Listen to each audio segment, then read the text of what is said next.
कैसे हैं आप लोग। बहुत दिनों बाद फिर से हम आ चुके हैं एक और मैथमेटिक्स के नए चैप्टर के साथ। प्रोबेबिलिटी भी चल रहा है, साथ ही साथ हाइट्स एंड डिस्टेंस मतलब some applications of trigonometry chapter भी हम शुरू करने वाले हैं, जिससे कि जल्द से हम चैप्टर्स को ख़त्म कर सकें। और दो ही चैप्टर्स बाकी हैं, एक है प्रोबेबिलिटी और ये है हाइट एंड डिस्टेंस। तो मैंने सोचा क्यों ना दोनों को एक ही साथ कंप्लीट कर लिया जाए जल्दी से। ओके, तो देखो, चैप्टर का नाम जो है उसमें सजेस्ट किया गया है कि हम ट्रिगोनोमेट्री के कुछ एप्लीकेशंस के बारे में इस चैप्टर में डिस्कस करेंगे।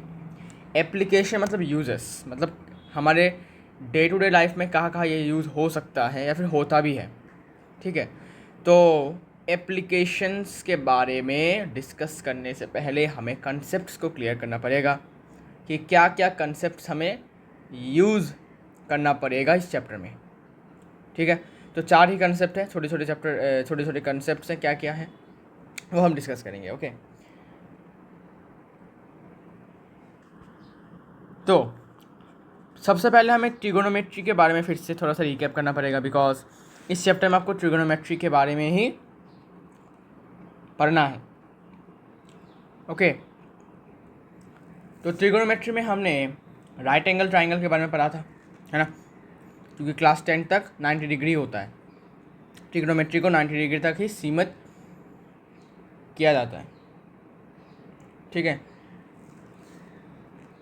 बाउंड्री जो होता है वो 90 डिग्री तक ही होता है। फिर क्लास 11 से ट्रिगोनोमेट्री को आपको 90 डिग्री के अबव भी आपको फॉर्मूले मिलेंगे।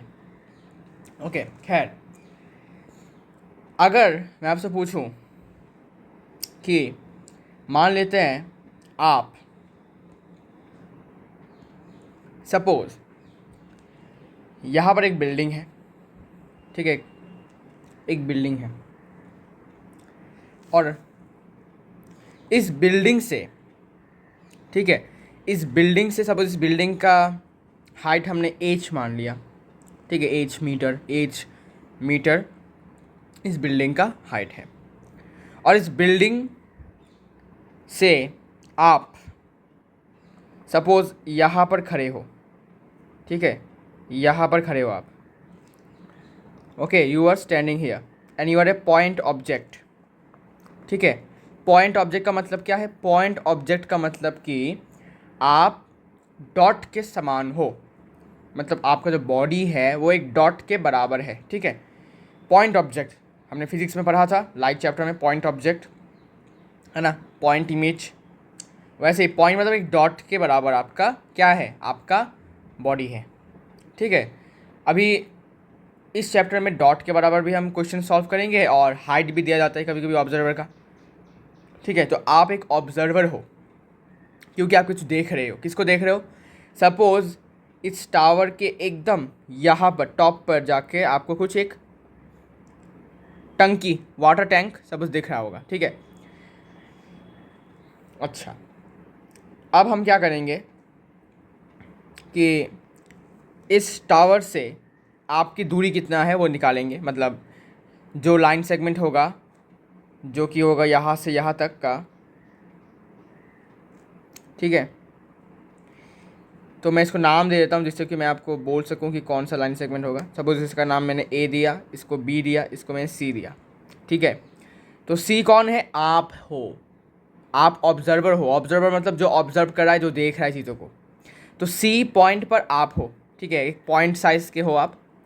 तो आप इस टावर ए बी क्या है?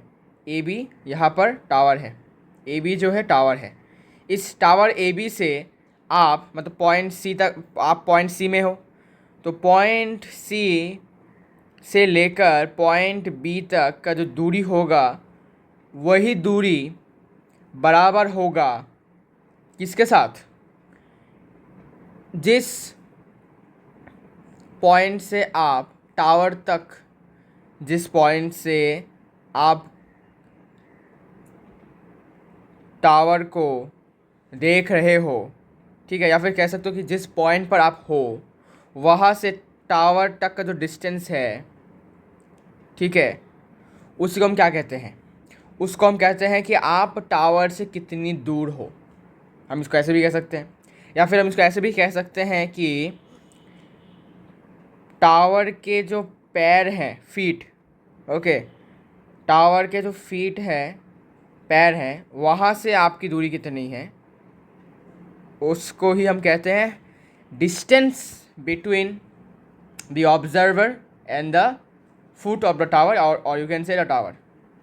और इसको हमने किस लाइन सेगमेंट से डिनोट किया है? इसको हमने BC लाइन सेगमेंट से डिनोट किया है, याद रखो, ठीक है। तो AB क्या है? AB है टावर का हाइट, और BC क्या है? BC मतलब आप टावर से कितनी दूरी पर खड़े हो, कितनी दूर पर आप कितनी दूर आप खड़े हो, ठीक है। टावर से, टावर कौन है? AB। तो AB से आप कितनी दूर खड़े हो, उसको हम कैसे डिनोट करेंगे? कितने दूर खड़े हो आप? BC लेंथ से डिनोट करेंगे। BC का लेंथ जितना होगा उतना ही डिस्टेंस पर आप टावर से खड़े होंगे, ठीक है ना, टावर से दूर खड़े होंगे। अब मेरी आंखें जो है वो कहाँ तक गई? मेरी आंखें टावर के छत पर, टॉप पर एक वाटर टैंक के ऊपर गया, ठीक है। तो मैंने क्या किया? मैंने देखा कि टावर के ऊपर एक पानी का टंकी है, तो मेरी नज़रें वहाँ तक गई, ठीक है। तो नज़रें जो गई हैं उसको हमने AC लाइन सेगमेंट से डिनोट किया। तो AC क्या है? AC मतलब तरफ जिस तरफ मैं उस ऑब्जेक्ट को देख रहा हूँ, उस वाटर के टैंक को देख रहा हूँ, उसको हमने AC लाइन सेगमेंट से डिनोट किया है, ठीक है। अब स्ट्रेट लाइन ही क्यों हुआ? तुम मुझे बताओ, क्या तुम किसी चीज़ को टेढ़ा देखते हो क्या? टेढ़ा थोड़ी देखते हो आप सपोज ऑब्जेक्ट यहाँ पर है, ठीक है, सपोज ऑब्जेक्ट यहाँ पर है, तो क्या आप उसको सीधा देखोगे? ऐसे सीधा? क्या आप ऐसे देखोगे कि यहाँ आ गए आपको? पहले आपका आंखें जो हैं वहाँ गई, आंखों के जो मतलब आपने देखा पहले यहाँ पर, फिर जाके आपने इस ऑब्जेक्ट को देखा, ऐसा थोड़ी होता है, नहीं। तो आप किसी भी ऑब्जेक्ट को एकदम सीधा देखते हो, स्ट्रेट देखते हो, है ना, टेढ़ा नहीं देखते हो आप, बैंड नहीं देखते हो आप, है ना, ओके। इसी कारण से यहाँ पर इस लाइन सेगमेंट को सीधा हम ड्रॉ करते हैं, बिकॉज आप किसी भी चीज़ को सीधा देखते हो, बिकॉज लाइट हमेशा सीधा ट्रेवल करता है until it is refracted or reflected, okay. Reflect होने के बाद इसका मतलब ये बैंड नहीं होता, बल्कि इसका ये बाउंस बैक होता है, सो रिफ्लेक्ट नहीं होगा, आई मीन रिफ्रैक्ट, ओके। तो खैर, अब बिना टाइम वेस्ट किए हमें ये जानना है कि कुछ कुछ टर्म्स हैं जो हमने जानना पड़ेगा। ये जो पॉइंट है C, ठीक है, ये होगा पॉइंट साइज ऑब्जर्वर, ठीक है। C जो होगा ये है ऑब्जर्वर, मतलब आप जो पॉइंट साइज में हो, पॉइंट साइज, पॉइंट साइज। और AB क्या है? AB तो अपना हाइट है, किसका? अपना नहीं, आपका हाइट नहीं है, टावर का हाइट है। AB is the height of the tower, AB is the height of the tower, ठीक है। और BC क्या है भाई? BC मतलब distance between the observer and the tower. और BC क्या है? BC मतलब कि ऑब्जर्वर जो कि हो C पॉइंट पर, आप, है ना, वहाँ से लेकर टावर तक, ये टावर है, तो यहाँ से लेकर यहाँ तक का जो डिस्टेंस है वो है BC, ठीक है। और AC क्या है? AC को हम कुछ कहते हैं, ठीक है, AC को हम कहते हैं लाइन ऑफ साइट। AC को हम क्या कहते हैं? AC को हम कहते हैं लाइन ऑफ साइट, ठीक है, line of site. Line of sight मतलब क्या? साइट मतलब देखना, ठीक है, कोई भी चीज़ को देखना, साइट। नाउन है एक्चुअली साइट। तो किसी भी चीज़ को देखना, सपोज एक ऑब्जेक्ट हो गया, कोई आपका दोस्त हो गया, ठीक है, तो उसको आप देख रहे हो तो उसको हम कहते हैं साइट, नज़र, ठीक है। आपको जो नज़र है उसका जो लाइन है ए सी क्या है, एक लाइन है, लाइन सेगमेंट भी कह सकते हो, लाइन भी कह सकते हो, एक्चुअली लाइन सेगमेंट है, फिर भी हम उसको लाइन मानते हैं। तो लाइन ऑफ साइट मतलब क्या, देखने की, मतलब नज़र का एक लाइन है, ठीक है, नज़र का एक लाइन है, ठीक है, नज़र का एक लाइन है। अब देखो बीसी को हम एक और नाम से भी पुकारते हैं, ठीक है, जो हमें इस चैप्टर में बहुत ज़्यादा यूज़ करने को या फिर देखने को मिलेगा। वो क्या है, तो बीसी जो है वो एक हॉराइजेंटल लाइन भी है, ठीक है, it is also equals to horizontal line.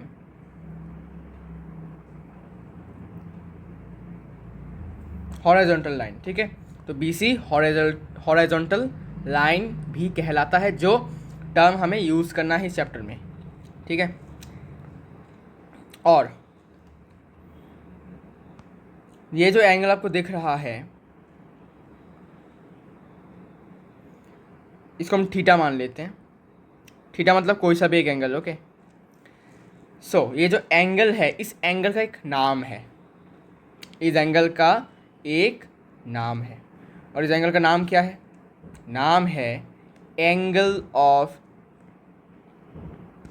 Elevation, angle of elevation. ये एंगल ऑफ एलिवेशन है इस केस में, इस वाले ट्राइंगल के लिए ये एंगल ऑफ एलिवेशन है। ऐसा क्यों, बिकॉज एक और टाइप का भी ट्राइंगल फॉर्म हो सकता है जिसमें इसका नाम बदलेगा, तब ये एलिवेशन नहीं रहेगा, तब ये डिप्रेशन हो जाएगा, ठीक है, एंगल ऑफ डिप्रेशन, इसके बारे में चर्चा करेंगे। तो देखो सिंपल सा टॉपिक है,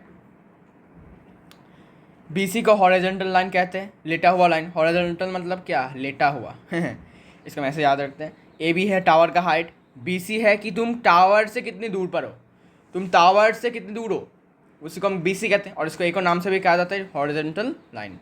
ए सी क्या है, line of site, line of नज़र अच्छा, और थीटा क्या है भाई, थीटा एक एंगल है, कोई सा भी एक एंगल होगा, और इसका एक नाम है एंगल ऑफ एलिवेशन। और एक और बात, यहाँ पर ये जो ए बी है, the A B is perpendicular, A B is perpendicular to B C. जो ए बी है वो बी सी के परपेंडिकुलर है। अभी बोलोगे भाई ऐसा कैसे, कैसे प्रूफ हो गया A B is perpendicular to B C, तो पहले मैं इसको लिख लेता हूँ, ठीक है, पहले मैं इसको थोड़ा लिख लेता हूँ, इसके बाद मैं आपको बताता हूँ कैसे होगा, ठीक है। ये always, therefore angle A B C equals to 90 degree, ये ऑलवेज, ये हर एक केस में ट्रू है। तो जरा सोचो, आपका जो बिल्डिंग है क्या वो ऐसा टेढ़ा है, बनाने वाला जो आर्किटेक्ट है क्या आपके बिल्डिंग को ऐसा टेढ़ा बनाया है, ग्राउंड से ऐसा टेढ़ा बनाया है कि नहीं, वो अलग बात है, वो अगर लीनिंग टावर ऑफ पिज़ा हुआ तब तो हो सकता है, नहीं, लेकिन जनरल केस में टावर्स को हमेशा इरेक्ट बनाया जाता है, हमेशा परपेंडिकुलर बनाया जाता है टू द ग्राउंड।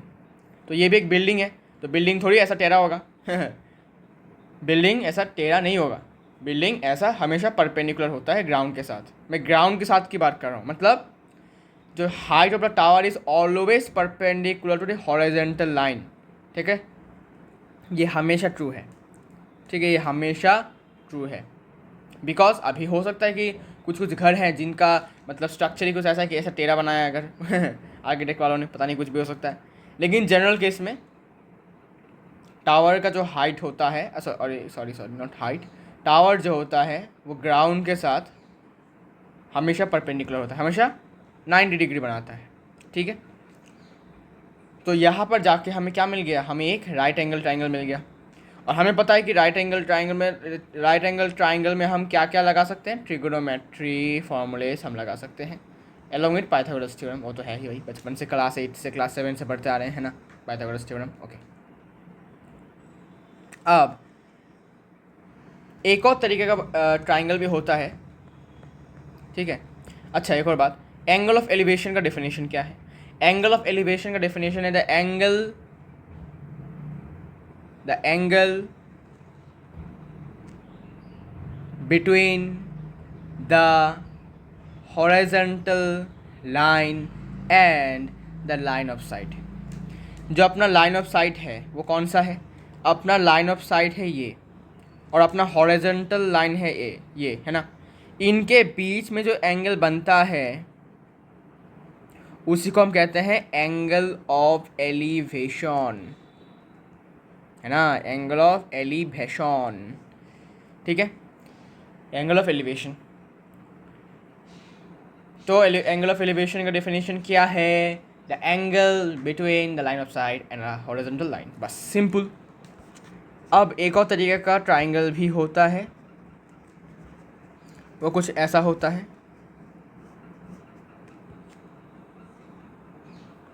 ठीक है, देखेंगे थोड़ा सा।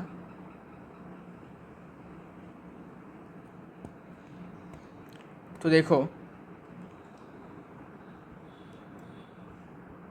देखिए सपोज एक ऐसा ट्राइंगल है,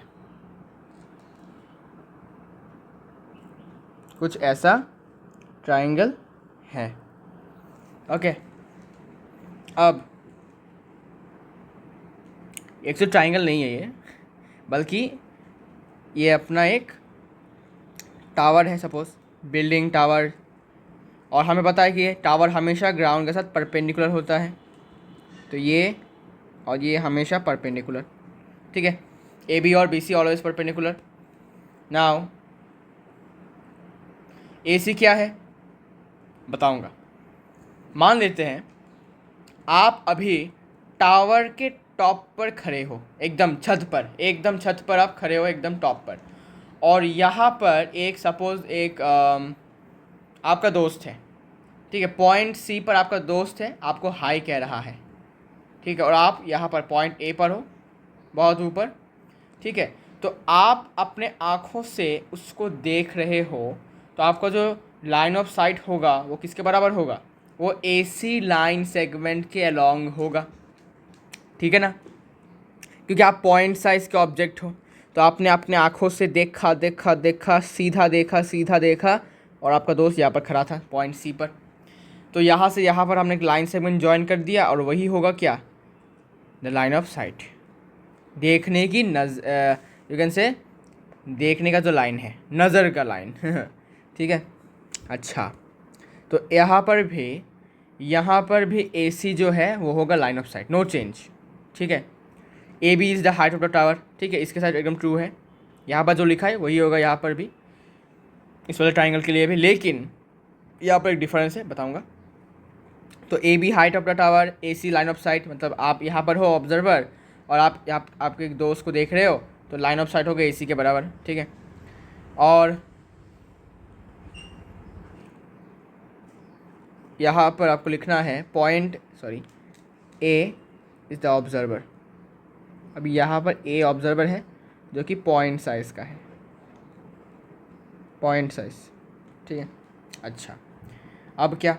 अब अगर मैं आपको पूछूं भाई कि हॉरिजॉन्टल लाइन कौन सा होगा, क्या हॉरिजॉन्टल लाइन बी सी होगा? तो बहुत लोग बोलेंगे हाँ भाई हाँ बी सी होगा, लेकिन नहीं, यहाँ पर ही बहुत लोग गलती कर देते हैं, यहाँ पर ही बहुत लोग गलती कर बैठते हैं, और उनका मार्क्स क्या हो जाता है? उनके हाथों से छूट जाता है। हॉरिजॉन्टल लाइन का एक स्पेशलिटी ये है कि वो वहाँ से ही बनता है जहाँ पर ऑब्जर्वर हो, जिस पॉइंट पर ऑब्जर्वर हो उसी पॉइंट से ही हॉरिजॉन्टल लाइन बनता है। जैसे कि इस केस में आप देख सकते हो, ऑब्जर्वर यहाँ पर है, तो इसी पॉइंट से एक हॉरिजॉन्टल लाइन बी सी बना यहाँ पर, है ना। सिमिलरली अभी ऑब्जर्वर थोड़ी यहाँ पर है, पॉइंट सी पर ऑब्जर्वर थोड़ी है, आप तो यहाँ पर हो टावर के एकदम ऊंचाई में, टॉप पर, तो जहाँ पर आप हो, जहाँ पर ऑब्जर्वर है, वहाँ से ही एक हॉरिजॉन्टल लाइन ड्रॉ करना पड़ेगा आपको, ठीक है। तो चलिए ड्रॉ करते हैं एक हॉरिजॉन्टल लाइन। तो यहाँ से हमने एक हॉरिजॉन्टल लाइन ड्रॉ किया, ठीक है, अब गौर से देखो। अब क्या करूँ इसको, क्या नाम दे दूँ इसको? इसको हम नाम दे देते हैं, suppose the name of this thing is A D, this line okay is A D okay. तो इस केस में आपका जो बी सी होगा वो हॉरिजॉन्टल लाइन नहीं होगा, बल्कि ए डी जो होगा वही होगा आपका हॉरिजॉन्टल लाइन, हॉरिजॉन्टल लाइन। ठीक है, तो ये गलती बहुत लोग कर देते हैं और उनका आंसर वहीं पर गलत हो जाता है। नाउ द क्वेश्चन अराइजेस कि ये तो समझ में आ गया भाई कि हॉरिजॉन्टल लाइन जो होता है इस वाले ट्रायंगल के केस में, मतलब जब कोई ऑब्जर्वर टावर के एकदम टॉप पर खड़ा है और देख रहा है, ऑब्जर्व कर रहा हो, ठीक है, या फिर कर रहा है, या फिर कर यू कैन से कि ऑब्जर्व उसने किया, तो उसका जो हॉरिजॉन्टल लाइन होगा वो तो उसके अलॉन्ग होगा, मतलब जिस पॉइंट पे वो है इसी पॉइंट से एक हॉरिजॉन्टल लाइन हम ड्रॉ कर लेंगे। लेकिन अभी क्वेश्चन होता है कि भाई एंगल ऑफ मतलब थीटा क्या होगा, ठीक है, एंगल ऑफ डिप्रेशन हम कहते हैं इसको, तो वो क्या होगा। तो इस केस में एंगल ऑफ डिप्रेशन जो होगा, तो देखो एंगल ऑफ एलिवेशन और एंगल ऑफ डिप्रेशन दोनों का ही सेम डेफिनेशन है। डेफिनेशन सेम कैसे? बिकॉज दोनों का सेम डेफिनेशन है कि the angle between the line of site and the horizontal line is called the angle of elevation और एंगल ऑफ डिप्रेशन। मतलब एंगल ऑफ एलिवेशन और एंगल ऑफ डिप्रेशन का definition same, मतलब उनका मतलब सेम है कि लाइन ऑफ साइट और हॉरिजॉन्टल लाइन के बीच में जो एंगल है उसी को हम कहते हैं, क्या कहते हैं, एंगल ऑफ एलिवेशन या फिर एंगल ऑफ साइट। तो यहाँ पर आप देख सकते हो कि जो हॉरिजॉन्टल लाइन है वो है ए डी, और जो अपना लाइन ऑफ साइट है वो है ए सी। तो ए डी और ए सी के बीच में जो एंगल होगा वही तो होगा अपना एंगल ऑफ डिप्रेशन। सोच के देखो, डेफिनेशन तो यही कहता है कि angle between the line of site and the horizontal line is called what? Is called the angle of elevation or the angle of depression। समझ में आ रहा है? तो आइए लिखते हैं। तो अपना जो थीटा होगा वो कौन सा होगा, गौर से देखो, हॉरिजॉन्टल लाइन है ये, और अपना जो लाइन ऑफ साइट है वो है ए सी, मतलब ये। तो इनके बीच में जो ये वाला एंगल होगा यही तो होगा अपना theta, theta equals to angle of depression. तो अपना जो थीटा होगा वो होगा ये, okay, our theta will be this, okay. तो इस case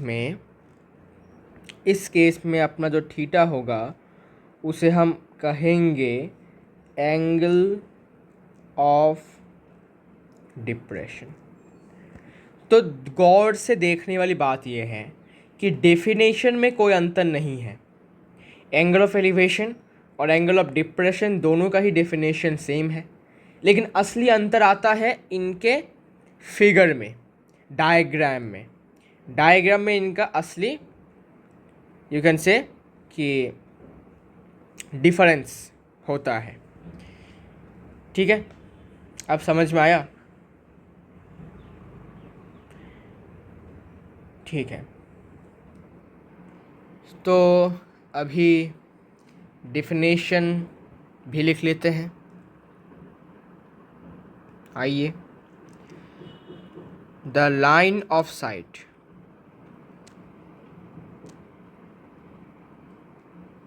the line of sight is the line drawn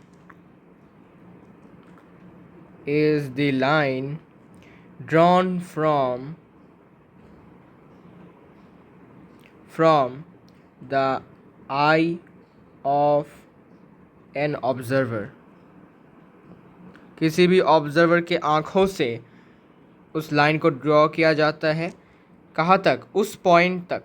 कौन से पॉइंट, जो ऑब्जेक्ट के ऊपर है उस पॉइंट पर। viewed by the observer, by the observer। Suppose ये एक बिल्डिंग है, ठीक है, एक बिल्डिंग है और मैं यहाँ पर खड़ा हूँ, पॉइंट ऑब्जेक्ट। तो मेरे आँखों से सपोज़ मैंने इस टावर के इस वाले पॉइंट पर मेरा नज़र गया, ठीक है, मैं इस वाले पॉइंट को देख रहा हूँ।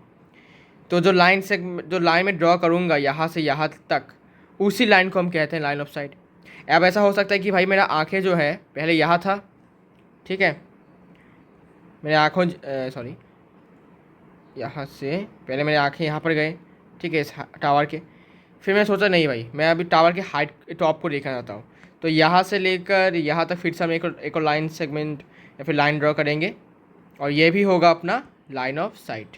तो दोनों ही होंगे हमारे लाइन ऑफ साइट। ये डिपेंड करेगा कि आप ऑब्जेक्ट के किस पॉइंट को देख रहे हो। अगर आप ऑब्जेक्ट के एकदम टॉप पॉइंट को देख रहे हो तो वो भी एक और लाइन सेगमेंट होगा, और अगर आप ऑब्जेक्ट के किसी एक और पॉइंट को देख रहे हो other than the top point, तो आपका ये वाला लाइन सेगमेंट भी एक लाइन ऑफ साइट होगा। अगर आप इस वाले ऑब्जेक्ट को इस वाले पॉइंट को देख रहे हो ऑब्जेक्ट का, तो ये भी लाइन ऑफ साइट होगा, ये भी लाइन ऑफ साइट होगा, ठीक है। ये डिपेंड करता है कि कौन से वाले पॉइंट को आप देख रहे हो ऑब्जेक्ट का, ओके। तो उसी को हम कहते हैं लाइन ऑफ साइट, मतलब जो लाइन ड्रॉ करते हैं हम, ठीक है, जिस पॉइंट को आप देख रहे हो ऑब्जेक्ट का, वहाँ से लेकर आपके आँखों तक, okay. Now what is the angle of elevation. तो the angle of elevation of a point, किसी भी पॉइंट का, पॉइंट मतलब अभी यह ऑब्जर्वर की बात हो रही है, ठीक है, जो कि पॉइंट साइज का है, ऑन द ऑब्जेक्ट के ऊपर जो पॉइंट है, सॉरी नॉट ऑब्जर्वर, यहाँ पर ऑब्जेक्ट के ऊपर पॉइंट की बात कर रहा हूँ, सॉरी।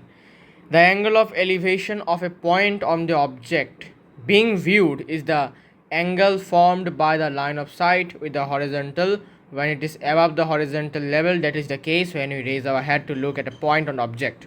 मतलब कि किसी भी ऑब्जेक्ट, सपोज एक टावर है, उसके ऊपर एक पॉइंट को देखने के लिए जो एंगल बनता है किसके साथ, लाइन ऑफ साइट का, किसके साथ, हॉरिजॉन्टल के साथ, उस एंगल को ही कहते हैं हम एंगल ऑफ एलिवेशन। और एक बात है कि ये जो एंगल ऑफ एलिवेशन होगा उस सब कब ये बनता है, when it is above the horizontal level, ठीक है। इसको हम एंगल ऑफ एलिवेशन तब कहेंगे जब ये हॉरिजॉन्टल लाइन के ऊपर बने, जो लाइन ऑफ साइट है, ठीक है। लाइन ऑफ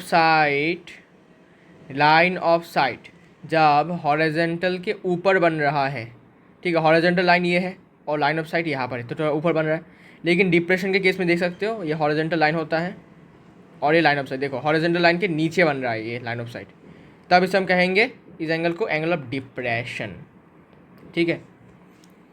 तो angle of elevation is of a point on the object being viewed is the angle formed by the line of site with the horizontal. तो ये एंगल बनता है किसके साथ, किसका, लाइन ऑफ साइट का हॉरिजॉन्टल के साथ जो एंगल बनता है उसे हम कहते हैं एंगल ऑफ एलिवेशन, ठीक है। और ये होता है कब, जब it is when it is above the horizontal level, जब ये line of site horizontal level के ऊपर हो, ठीक है। And that is the case जब हम अपना मत्था, ठीक है, जब हम अपना मत्था जो है ऊपर करते हैं किसी भी ऑब्जेक्ट के ऊपर एक पॉइंट को देखने के लिए, ठीक है। जब उस एक ऑब्जेक्ट है या टावर है, इसके इस वाले टॉप पॉइंट को देखने के लिए जब हम अपना हेड को ऊपर करते हैं, रेस करते हैं, उठाते हैं, उसी को हम उस केस को हम कहते हैं, मतलब इस केस में जो एंगल बनेगा उसे हम कहेंगे एंगल ऑफ एलिवेशन, ठीक है। अब एंगल ऑफ डिप्रेशन क्या है देख लेते हैं। अब देखो एंगल ऑफ डिप्रेशन का डेफिनेशन क्या है। The angle of depression of a point on the object being viewed is the angle formed by the line of sight with the horizontal when it is below the horizontal level, and that is the case when we lower our head to look at a point on the object. तो angle of depression actually वो किसी भी point का जो एक object के ऊपर है उसको जब हम देख रहे होते हैं तो उसका जो एंगल ऑफ डिप्रेशन होता है वो एक्चुअली वो एंगल होता है जो लाइन ऑफ साइट और हॉरिजॉन्टल से बनता है। ओके, से बनता है। और यहाँ पर जो लाइन ऑफ साइट होगा वो हॉरिजॉन्टल के बिलो होगा, बिलो। ठीक है, बिलो होगा। जैसे कि मैंने बोला था, सपोज आप टावर के एकदम टॉप पर खड़े हो यहाँ पर, और आप यहाँ से अपने दोस्त को यहाँ पर देख रहे हो, तो हॉरिजॉन्टल लाइन तो आपके जहाँ से देख रहे हो वहाँ से हॉरिजॉन्टल लाइन होगा, और आपका लाइन ऑफ साइट तो ये है। ठीक है, तो गौर से देखो, हॉरिजॉन्टल लाइन यहाँ पर है, लाइन ऑफ साइट यहाँ नीचे है, थोड़ा सा बिलो है, बिलो द हॉरिजॉन्टल लेवल। तो यहाँ पर जो एंगल थीटा होगा वो होगा angle of depression, sorry depression. ठीक है, अच्छा, अब ये एग्जांपल आपको दिया हुआ है, देखो। The case when we lower our head to look at a point on the object. तो जब हम अपना जो मत्था है, अपना जो हेड है, जब हम इसको थोड़ा सा नीचे करते हैं एक किसी भी ऑब्जेक्ट के ऊपर एक पॉइंट को देखने के लिए, सपोज़ हम बहुत ऊपर हैं और हम अभी टावर के नीचे देख रहे हैं, तो उस केस में जो एंगल बनेगा लाइन ऑफ साइट और हॉरिजॉन्टल लेवल के बीच में, उसी को हम कहते हैं एंगल ऑफ डिप्रेशन। ठीक है, ओके। तो अभी हम एक क्वेश्चन करने वाले हैं जिससे कि तुम लोगों का जो डाउट होगा वो क्लियर हो जाएगा। तो क्वेश्चन ये है कि a tower is 100√3 metre high. एक टावर है जिसका हाइट 100√3 मीटर है। Now you have to find the angle of elevation. ठीक है, आपको एंगल ऑफ एलिवेशन निकालना है of its top from a point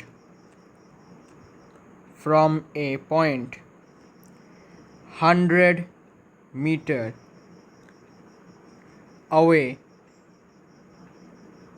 from its foot। तो आई होप क्वेश्चन जो है आपको समझ में आ रहा होगा, थोड़ा थोड़ा, है ना, पहली बार है तो थोड़ा थोड़ा प्रॉब्लम होगा, कोई दिक्कत वाली बात नहीं है। देखो, क्वेश्चन है एक टावर के बारे में। तो हमें सबसे पहले मैं आपको बता देना चाहता हूँ कि जब भी ऐसे टाइप के क्वेश्चंस करने वाले हैं आप लोग, तब हमेशा याद रखना डायग्राम बना लेना है आपको। ठीक है, डायग्राम आपको बना लेना है, और it is very very important. Okay, question में एक टावर है, टावर ड्रॉ करते हैं, एकदम ऐसा एक टावर है सपोज। ठीक है, अब एक पॉइंट है। ठीक है, we have to find the angle of elevation of its top from a point. ये जो टॉप है, यहाँ से जो एंगल ऑफ एलिवेशन होगा इस वाले पॉइंट से, क्योंकि बोला है कि फ्रॉम ए पॉइंट। अब ये जो पॉइंट है, ये जो आपको पॉइंट दिख रहा है, ये जो टावर का जो पैर है, फुट है, वहाँ से 100 मीटर दूर है। समझे, मतलब कि यहाँ से इतना दूर तक इस वाले पॉइंट की बात कर रहे हैं, और ये पॉइंट इस टावर के पैर से, फुट से 100 मीटर अवे है। तो यहाँ से यहाँ का डिस्टेंस 100 मीटर, और फिर हम इसको ज्वाइन करने वाले हैं इसको टॉप के साथ। ठीक है, फिर जो एंगल ऑफ एलिवेशन होगा, थीटा होगा, वो हमें निकालना है। समझे, तो अभी सिंपली एक यहाँ से आपको ज्वाइन कर लेना है। ठीक है, फिर सपोज़ ये है वो पॉइंट।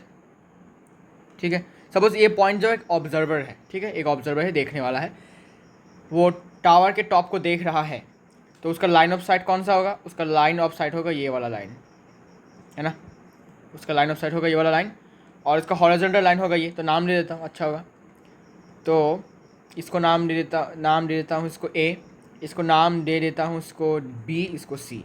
और हमें पता है कि 90 डिग्री होता है, ठीक है, ये 90 डिग्रीज का होता है, you all know that, okay.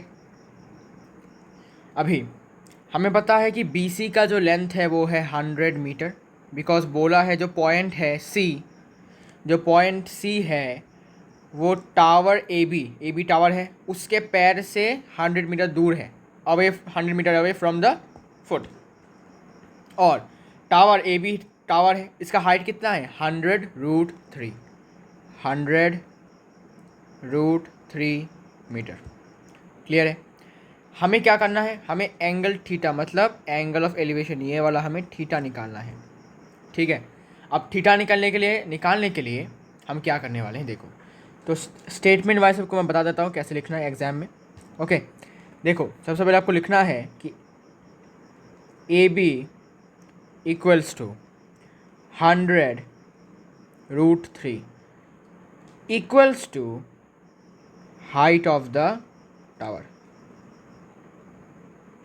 ठीक है, ऐसे लिखना है जिससे कि जो एग्जामिनर है, ठीक है, जो कॉपी चेक कर रहा है उसको पता चले कि AB एक्चुअली क्या है ना, AB एक्चुअली क्या है। तो आपको लिखना है कि AB का लेंथ 100√3 है और इसका मतलब है कि ये हाइट ऑफ द टावर है।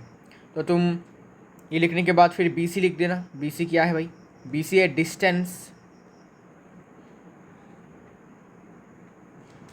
Distance of the observer from the tower, ठीक है, distance of the observer from the tower, observer का जो दूरी है टावर से वो कितना दूर है, उस डिस्टेंस को ही हम BC कह रहे हैं इस वाले क्वेश्चन के लिए। और उसका लेंथ कितना है, इसका लेंथ है इक्वल्स टू दे देना तुम 100 मीटर, ठीक है। तुम यहाँ पर लिख देना भाई 100√3 मीटर और यहाँ पर 100 मीटर, ठीक है, BC का लेंथ हो गया। तो एग्जामिनर को पता चल जाएगा कि भाई BC से तुम क्या मीन करना चाहते हो, ठीक है। तो BC से तुम ये मीन करना चाहते हो कि जो ऑब्जर्वर है अपना, जो पॉइंट C पर है, वो इस टावर AB से 100 मीटर दूर है, ठीक है। अब आगे बढ़ते हैं। अब आपको लिखना है टू फाइंड, क्या फाइंड करना है आपको, टू फाइंड, आपको फाइंड करना है angle of elevation, angle of elevation equals to theta, ये फाइंड करना है आपको, ठीक है। तो आइए फाइंड करते हैं। देखो बहुत इजी है, सॉल्यूशन लिखो, फिर यहाँ पर लिखो सॉल्यूशन, ठीक है। वो केमिस्ट्री वाला सॉल्यूशन नहीं है, ये मैथमेटिक्स वाला सॉल्यूशन है। सॉल्यूशन मतलब आंसर, है ना। अच्छा, तो देखिए हमें थीटा निकालना है, ओके। हमारे पास नोन वैल्यूज़ क्या क्या है, हमारे पास नोन वैल्यूज़ ये है और ये है। तो ये एक राइट एंगल ट्राइंगल है, राइट एंगल ट्राइंगल का 90 के ऑपोजिट वाला साइड होता है हाइपोटेन्यूज, ठीक है, ओके। और हाइपोटेन्यूज के ठीक इस वाले साइड को हम क्या कहते हैं, हाइपोटेन्यूज के ठीक इस वाले साइड को हम कहते हैं बेस। और इस थीटा के एकदम ऑपोजिट साइड को हम कहते हैं परपेंडिकुलर, हाँ जी, ठीक है। तो हमारे पास परपेंडिकुलर और बेस का वैल्यू है, तो ज़रा सोचो, हमारे पास परपेंडिकुलर बाय बेस है और परपेंडिकुलर बाय बेस किस वाले ट्रिगो रेशियो का वैल्यू होता है, तुम बोलोगे भाई tan थीटा का वैल्यू होता है, ठीक है। तो हम tan थीटा का यूज़ करने वाले हैं यहाँ पर। कैसे, देखो आपको पहले लिखना पड़ेगा इन ट्राइंगल ABC, ठीक है, ये लिखना बहुत ज़रूरी है, ये लिखना बहुत ही ज़्यादा ज़रूरी है। तो इन ट्राइंगल ABC आपको पहले रेशियो लिखना है। आप चाहो तो लिख सकते हो AB/BC और यू कैन राइट BC/AB, ठीक है, कोई सा भी एक लिख सकते हो, कोई दिक्कत नहीं है आपको, कोई दिक्कत नहीं है, ठीक है। तो मैं AB/BC लिखता हूँ, AB/BC इक्वल्स टू, अब क्या लिखूँ भाई, समझ में तो नहीं आ रहा है, ज़रा मुझे बताओ AB क्या है, परपेंडिकुलर है, बाय BC क्या है? बेस है। तो परपेंडिकुलर में बेस किसके बराबर होता है? 10। अब यहाँ पर एंगल कितना है? थीटा के बराबर हो जाएगा। क्लियर है? तो लिख दो भाई कि जो AB और BC का रेशियो है वो एक्चुअली ट्रिगोनोमेट्री के tan थीटा के रेशियो के बराबर होगा। अभी देखो यहाँ पर थीटा हमने यूज़ किया है तो tan थीटा होगा। अगर यहाँ पर हम कुछ और यूज़ करते सपोज x तो हम लिख देते हैं tan x। ठीक है, तो डिपेंड करेगा कि कौन सा एंगल तुम ले रहे हो। तो तुमको लिखना है कि AB/BC equals to tan theta. अब AB का लेंथ हमें पता है कितना? 100√3। तो लिखिए 100√3 बाय BC का लेंथ हमें पता है 100 इक्वल्स टू tan थीटा। अब 100 और 100 कैंसिल होने के बाद हमें मिल जाता है √3 इक्वल्स टू tan थीटा। अब बोलोगे भाई इससे हमें क्या मिला? हमें तो थीटा चाहिए था, ये तो सिर्फ tan थीटा का वैल्यू मिल गया है। अब हमें क्या करना है ज़रा सोचो। मुझे बता सकते हो कि √3 जो है ये किसका वैल्यू है? तो तुम बोलोगे भाई tan 60 डिग्री का वैल्यू भी है ना? tan 60 डिग्री का वैल्यू है ना? हाँ जी, याद आ रहा है थोड़ा थोड़ा। √3 किसका वैल्यू है? tan 60 डिग्री का वैल्यू है। तो क्या मैं √3 के जगह पर tan 60 डिग्री नहीं बिठा सकता क्या? लिख नहीं सकता क्या? लिख सकता हूँ ज़रूर। तो मैं इसकी जगह लिख देता हूँ tan 60 degree equals to tan theta. अब हम क्या करने वाले हैं? बोथ साइड में कंपैरिजन करने वाले हैं। मतलब कि हमें ये देखना है कि थीटा का वैल्यू ऐसा क्या होना चाहिए जिससे कि लेफ्ट हैंड साइड और राइट हैंड साइड बराबर आ जाए। तो तुम ज़रा सोचो कि मैं थीटा के जगह पर ऐसा क्या वैल्यू बिठा दूँ जिससे कि लेफ्ट हैंड साइड का जो वैल्यू होगा वही वैल्यू राइट हैंड साइड का भी होने वाला है। तुम बोलोगे भाई सोच विचार करने के बाद हमारे दिमाग में 60 डिग्री का ख्याल आता है। तुम then you are correct obviously, क्योंकि अगर तुम यहाँ पर थीटा के जगह पर 60 डिग्री बिठाते हो तो राइट हैंड साइड भी tan 60 डिग्री आ जाएगा और लेफ्ट हैंड साइड तो ऑलरेडी tan 60 डिग्री है, तो LHS बराबर RHS हो जाएगा। तो यहाँ से हम कंपेयर करके क्या करने वाले हैं? तो on comparing both the sides लिखो, on comparing both the sides. हमने दोनों साइड्स को कंपेयर किया। कंपेयर करके हमें ये पता चला कि थीटा का वैल्यू अगर 60 डिग्री होता है तो तभी जाकर RHS और LHS बराबर होगा। तो लिखो थीटा इक्वल्स टू 60 डिग्री। अब फिर लास्ट में लिख देना ताकि इनविजिल जो एग्जामिनर्स हैं वो थोड़ा इम्प्रेस हो जाएं। कैसे, क्या लिखना है आपको? लिखना है कि hence angle of elevation equals to theta equals to 60 degrees and this is the answer. समझ में आया? क्लियर हुआ? ऐसे टाइप के क्वेश्चंस NCERT में ऑलरेडी हैं इंट्रोडक्शन टू ट्रिगोनोमेट्री चैप्टर में। ठीक है, एक्सरसाइज पहले एक्सरसाइज में या फिर दूसरे एक्सरसाइज में है, आई एम डैम श्योर। तो घबराना नहीं है। ठीक है, तो आई होप ये वाला क्वेश्चन आपके लिए इजी रहा होगा। अब हम आगे बढ़ जाते हैं। तो आगे बढ़ते हुए एक और क्वेश्चन हम करने वाले हैं। ठीक है, एक दो क्वेश्चन, एक दो तीन क्वेश्चन, 4 क्वेश्चंस और भी करेंगे जिससे कि आपका कॉन्सेप्ट जो है क्लियर हो जाए। Okay, A tower stands vertically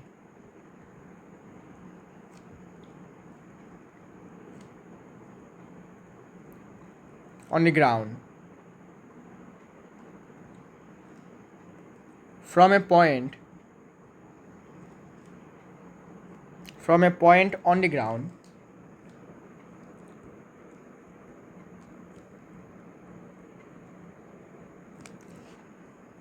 which is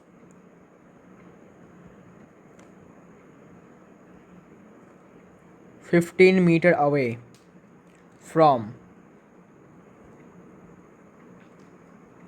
the foot of the tower. The angle of elevation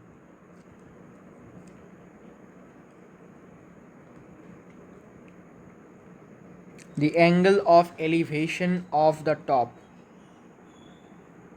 of the top of the tower is found to be 60 degrees. Find the height of the tower. ये आप diagram आपको draw करना है, main बात है, ठीक है, the main thing. तो सबसे पहले हम डायग्राम को ड्रॉ करते हैं, है ना।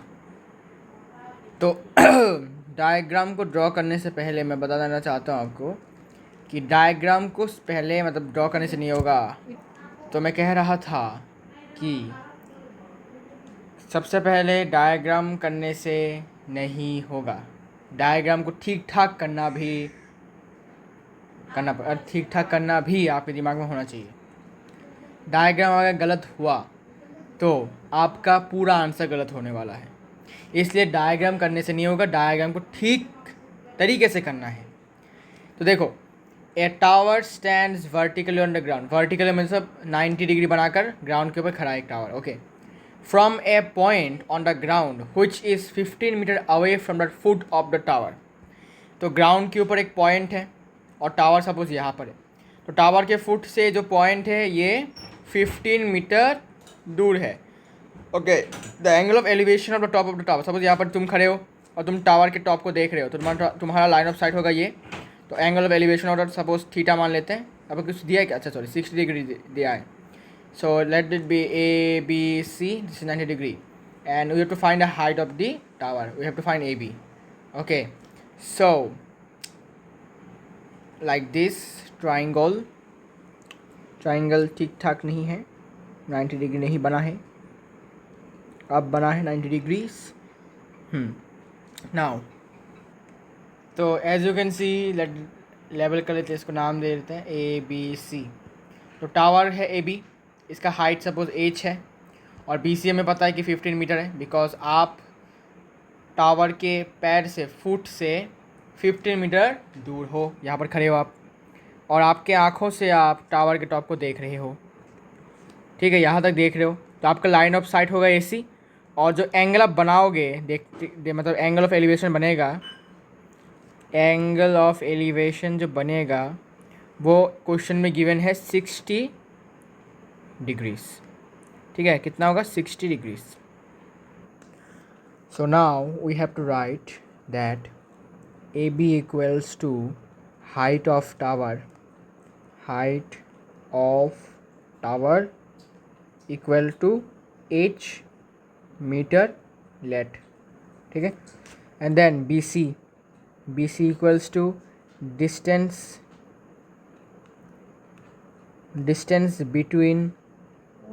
between the observer and the tower, ठीक है। फिर आपको इसको लिखना है इक्वल्स टू लेकर 15 मीटर, ठीक है।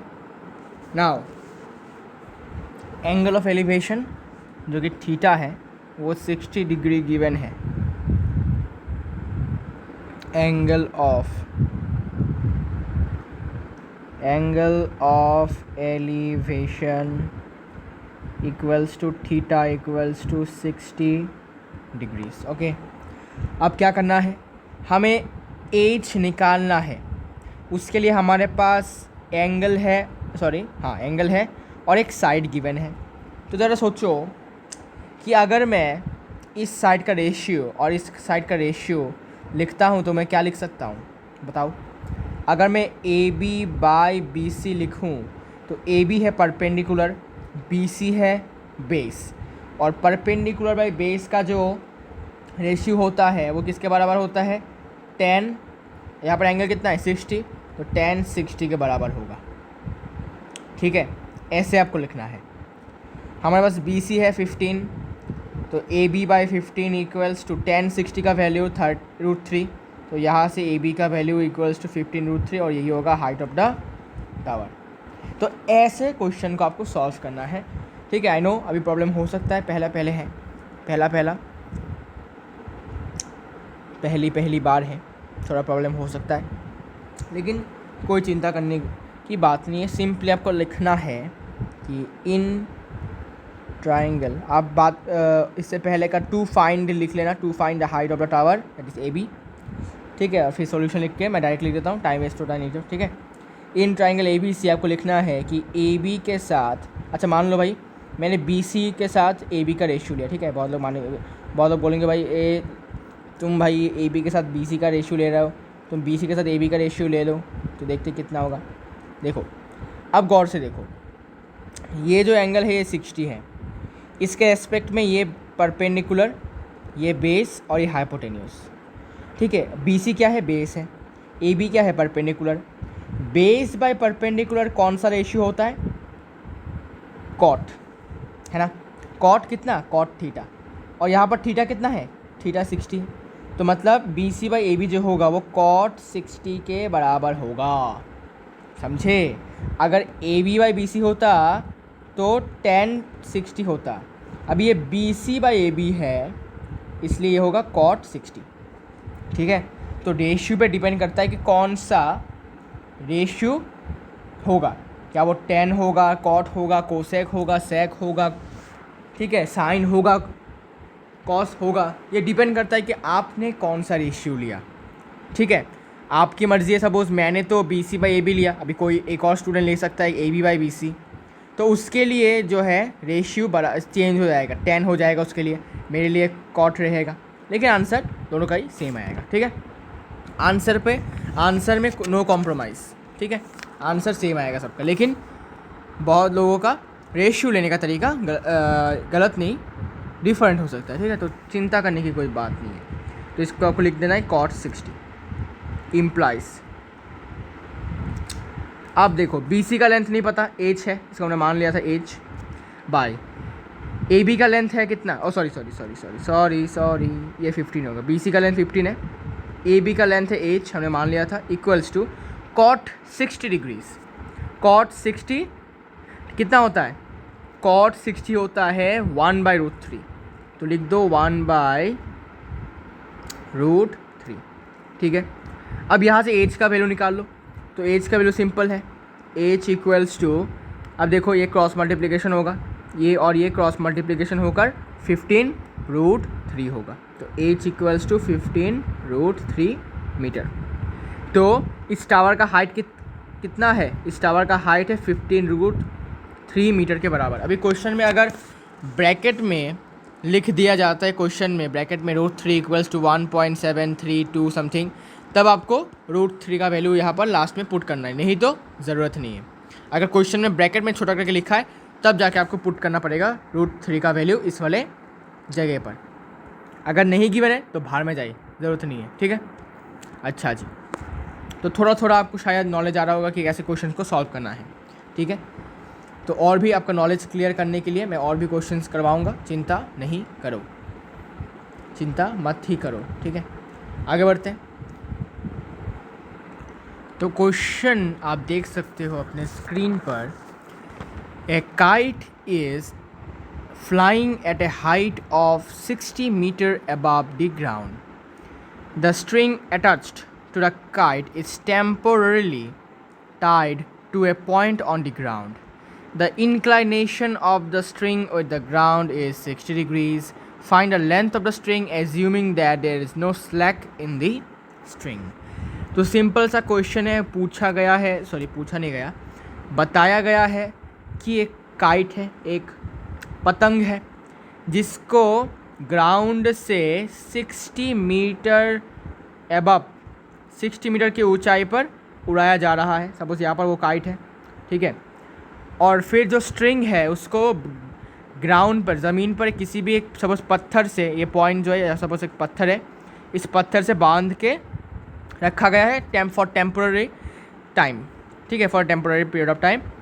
अब क्या हुआ, the inclination of the string, अब जो देख सकते हो, सपोज ये काइट है अपना, ये स्ट्रिंग है, इसको पत्थर से बांध लिया गया है, तो ये जो इंक्लाइनेशन हुआ है स्ट्रिंग का ग्राउंड से, ये ग्राउंड है, ठीक है, ये अपना ग्राउंड है, ये अपना ग्राउंड है और ये स्ट्रिंग है। यहाँ से जो इंक्लाइनेशन हुआ है, जो एंगल ऑफ एलिवेशन है वो है 60 डिग्रीज, ओके, और जो हाइट है वो है 60 metre. Now you have to find the length of the string. String का लेंथ कौन सा है, ये वाला, ये तो है अपना लेंथ ऑफ द स्ट्रिंग, इसको आपको फाइंड करना है। Assuming that there is no slack in the string, मतलब स्ट्रिंग जो है ये एकदम स्ट्रेट है, सीधा है, एकदम कोई भी इसमें बेंट नहीं है, एकदम सीधा स्ट्रिंग है, खिंचा हुआ है, ठीक है। So how will you find it? तो वेरी वेरी इजी क्वेश्चन, बस थोड़ा सा कंसेप्ट आपका क्लियर होना चाहिए, जो आपका हो जाएगा क्वेश्चन प्रैक्टिस करने के बाद। तो देखो, सपोज काइट है यहाँ पर, ठीक है, इस पॉइंट पर काइट है, और वो ज़मीन, सपोज ज़मीन है अपना यहाँ पर, ठीक है, ज़मीन से वो 60 मीटर की हाइट पर उड़ रहा है, ठीक है, ये ज़मीन है, सपोज इस वाले पॉइंट पर ज़मीन है, ये पूरा ज़मीन है अपना, ठीक है, this is all over ground. So now इसको मैं थोड़ा सा हटा देता हूँ, ठीक है, इसको हटा देता हूँ, अभी समझाने के लिए मैंने दिया था इसको। अच्छा, नाउ तो पॉइंट ए पर, इसको मैं पॉइंट ए नाम देता हूँ, इसको मैं पॉइंट सी नाम देता हूँ, ठीक है। अब देखो, पॉइंट ए पर जो है अपना पतंग है जो उड़ रहा है, और वो ग्राउंड से 60 मीटर की हाइट पर उड़ रहा है, is flying, okay. Now the question is here कि the string attached to the kite is temporarily tied to a point on the ground. Suppose यहाँ पर ग्राउंड पर एक पॉइंट पर इस काइट के धागे को, स्ट्रिंग को टेम्पोररी टाइम के लिए बांधा गया है, ठीक है। अच्छा, सपोज यहाँ नहीं, इसको थोड़ा आगे बढ़ाता हूँ, यहाँ पर सपोज, ठीक है, यहाँ पर, ठीक है, स्ट्रिंग को यहाँ इस वाले पॉइंट से बांधा गया है। Now let us join this 2 points also, okay. होने के बाद इस पॉइंट का नाम दे देते हैं बी। तो इस पतंग को पॉइंट बी पर टेम्पोररीली, ठीक है, परमानेंटली नहीं, थोड़े समय के लिए इसको यहाँ पर बांधा गया, सपोज एक पत्थर से बांधा गया जो इस वाले पॉइंट पर है। अब हमें पता है कि ये यहाँ से यहाँ इतनी हाइट तक उड़ रहा है, इतनी हाइट तक ऊंचाई में उड़ रहा है, 60 metre above from the ground. और जो एंगल ऑफ एलिवेशन है या फिर इंक्लाइनेशन है, the inclination of the string with the ground, B C अपना ग्राउंड लेवल है और ए भी अपना स्ट्रिंग है। तो ए जो स्ट्रिंग है ये इंक्लाइन हुआ है, मतलब थोड़ा ऊपर गया है ग्राउंड लेवल से, कितना गया है, 60 डिग्री गया है, मतलब एंगल ऑफ एलिवेशन है 60 degrees. Now we have to find the length of the string, मतलब हमें ए बी का लेंथ निकालना है, और माना गया है, एज्यूम किया गया है कि जो लेंथ है स्ट्रिंग का, सॉरी जो स्ट्रिंग है अपना धागा है वो मुड़ा नहीं है, एकदम सीधा है, ठीक है, यहाँ पर कोई भी ऐसे बेंट नहीं है, स्ट्रिंग एकदम सीधा है, ठीक है।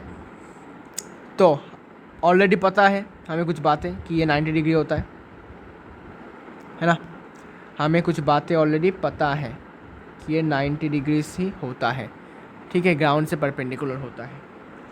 नाउ लिखना है आपको A B equals to length of the string, ठीक है। फिर आपको लिखना है ए सी हाइट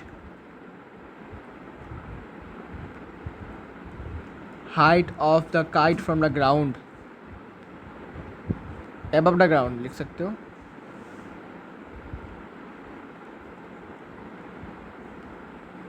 अच्छा फ्रॉम द ग्राउंड लिख दो, from the ground equals to 60 metre. अच्छा, अभी इंक्लाइनेशन का जो एंगल है या फिर एलिवेशन का वो 60 डिग्रीज गिवन है। So angle of elevation equals to theta equals to 60 degrees. Now in triangle ABC, in triangle ABC हमें क्या फाइंड करना है, हमें AB फाइंड करना है, हमें इस वाले लेंथ साइड का लेंथ फाइंड करना है इस वाले ट्राइंगल का, है ना। तो उसके लिए हम कुछ भी रेशियो ले सकते हैं, ठीक है। ज़रा सोचो, हमें इस वाले साइड का लेंथ चाहिए, तो हम किस दो साइड्स का रेशियो ले, ठीक है। ये डिपेंड करता है तुम्हारे ऊपर, तुम क्वेश्चन को कितना समझ रहे हो उस पर डिपेंड करता है कि तुम कौन से दो साइड्स का रेशियो लेने वाले हो। हमेशा याद रखना, एक साइड, कोई ना कोई साइड हमेशा गिवन होता ही होता है, वो मस्ट है, रेशियो में उसका जिक्र हमेशा होगा। साथ ही साथ एक और होगा साइड जिसका आपका वैल्यू लेना है, निकालना है, जो भी कह सकते हो, जिसका आपको वैल्यू निकालना है। जैसे कि इस वाले केस में, इस वाले क्वेश्चन में हमें इस वाले साइड का लेंथ निकालना था, तो हमने इस वाले साइड का और इस वाले साइड का जो गिवन है इसका रेशियो निकाला, रेशियो किया, ठीक है, तब जाके हमें इस वाले साइड का लेंथ मिला। सिमिलर केस में यहाँ पर हमें कुछ करना नहीं पड़ा, ठीक है, because they are already given, तो हमने दोनों को लिया, बाकी इसको हमने नहीं लिया बिकॉज ज़रूरत भी नहीं था, ओके।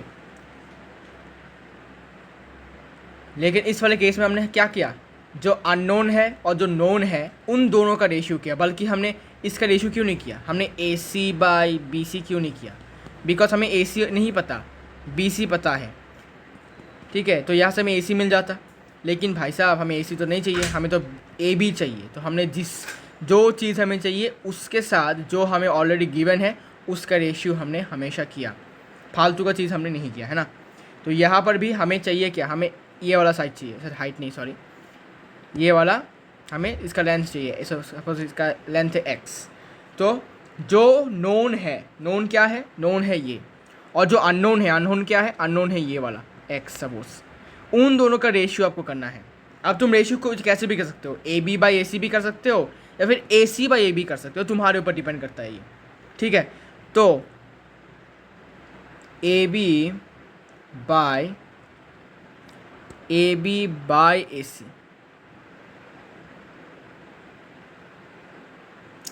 AB by AC।